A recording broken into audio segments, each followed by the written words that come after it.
정말 장관이라고 하는 이야기를 들어서 그때 못 오고 오늘 가서 2층에 올라갔더니 뷰가 참 좋더라고요. 근데 그 나무들이 가려서 잘 안 보였다면 아무튼 그래도 기분이 참 좋았어요. 커피 맛도 좋더라고요. 근데 거기서 이제 몇 군데 음식점 간판들이 있는데 다 석기네라고 돼 있더라고요. 그래서 좀 아쉬웠습니다. 왜 새끼네란 말을 깊이하고 석기네라고 했을까? 의미가 하나도 없는. 이 소설의 무대가 주무대가 새끼네 마을이거든요. 바로 지금 저 파밀리에라고 하는 커피숍이 있는 그 다리 건너편 또 언덕까지 거기가 새끼네 마을이었거든요. 근데 새끼네라고 하는 게 서울도 있고 한강도 새끼네가 있고 금강 다 새끼네라는 게 다 있습니다. 지류란 말이거든요. 새끼네라는 말이. 근데 그대로 다 새끼네라고 써요 다. 근데 여기는 그냥 석기네라고 돌석자 써가지고 석기네라고 하더라고요. 근데 이거 새끼네라고 바꿔야 되지 않느냐. 제가 이제 광주에서 대학에 있다가 정년하고 담양 깊은 골짜기로 들어갔었거든요. 그래서 제가 집을 하나 얻어가지고 거기다가 문학의 집 생모지, 그 마을이 생모지예요. 제가 옛날 제가 초등학교 때 다녔던 학교 다녔던 학교에서 별로 거리가 멀지 않아서 제가 어렸을 때 거기 가본 적이 있거든요. 그때는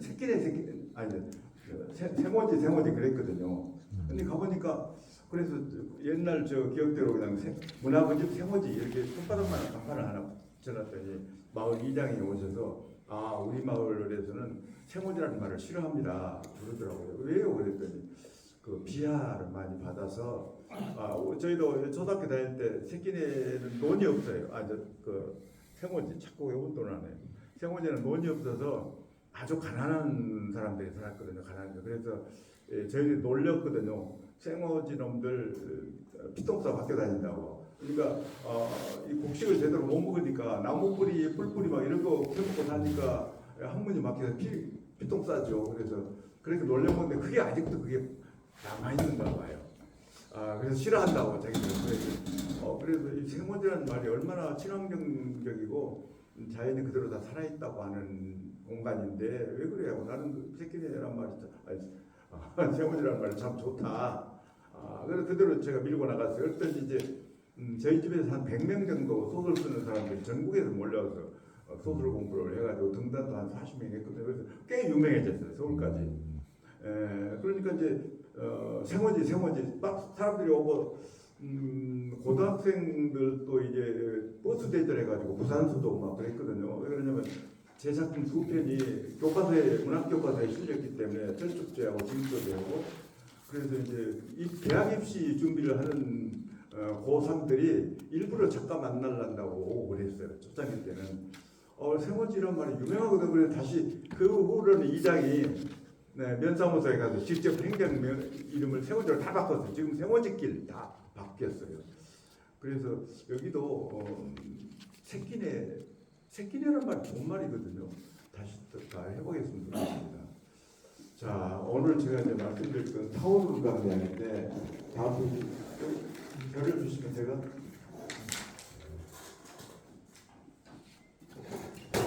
직접 하시라고요? 네.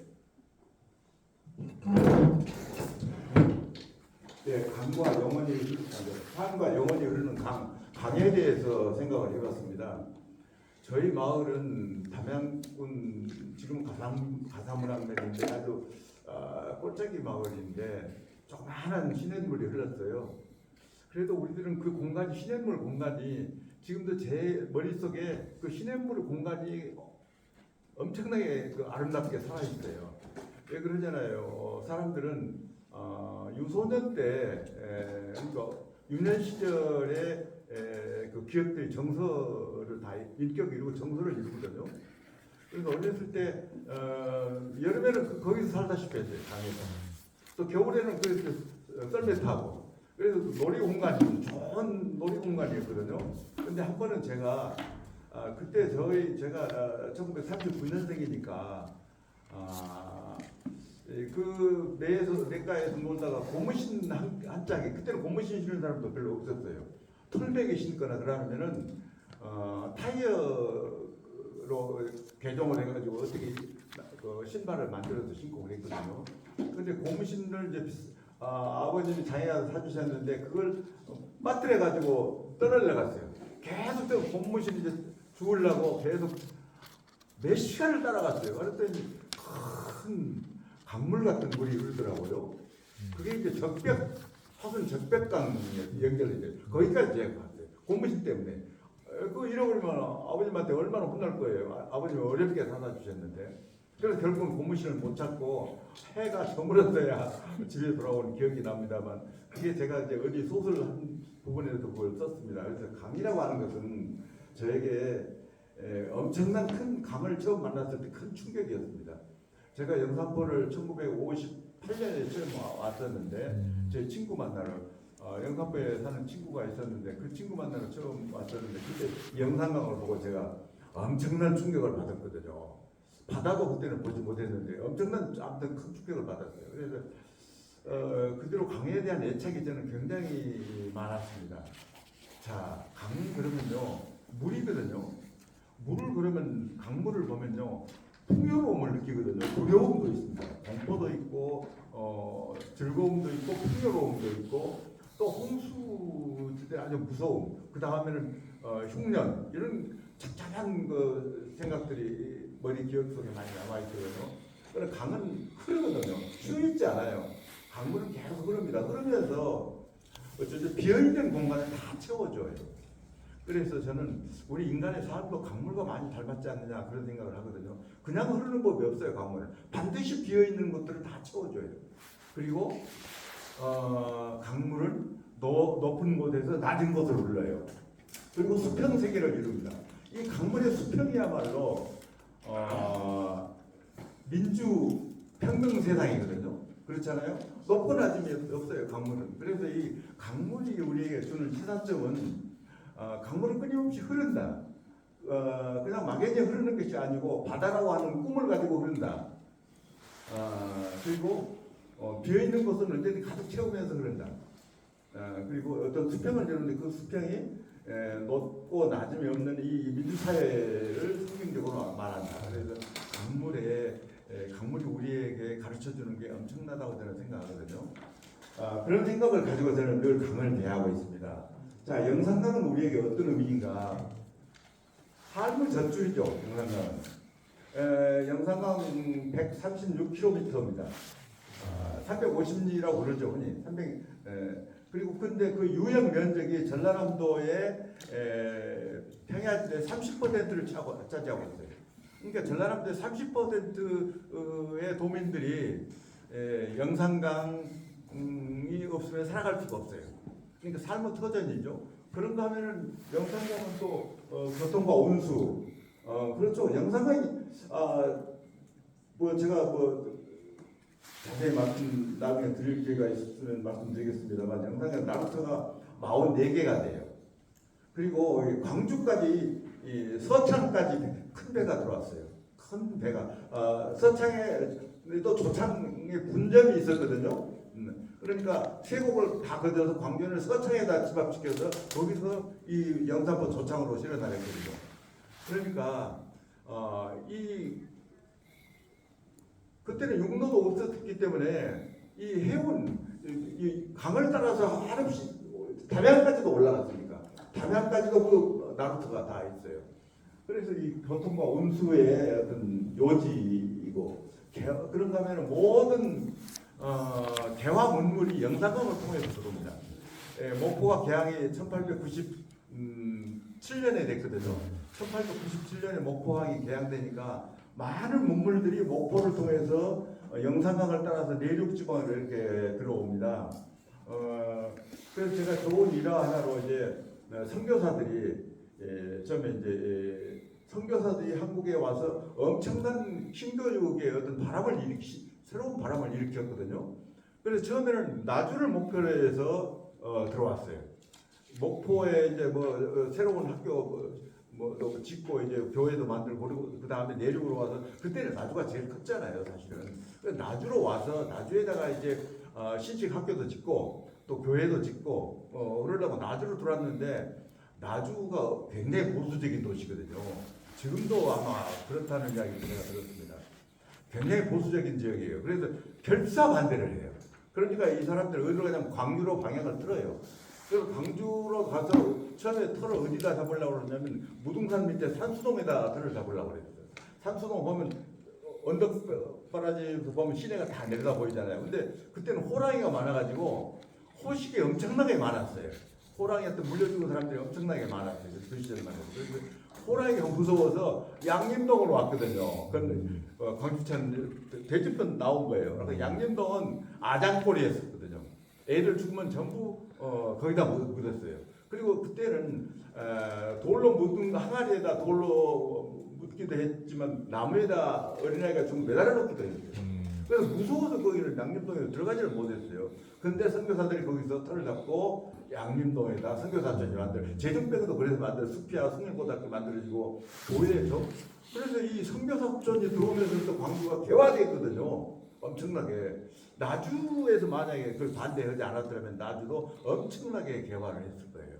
그래서 이 영산강이야말로 개화의 통로.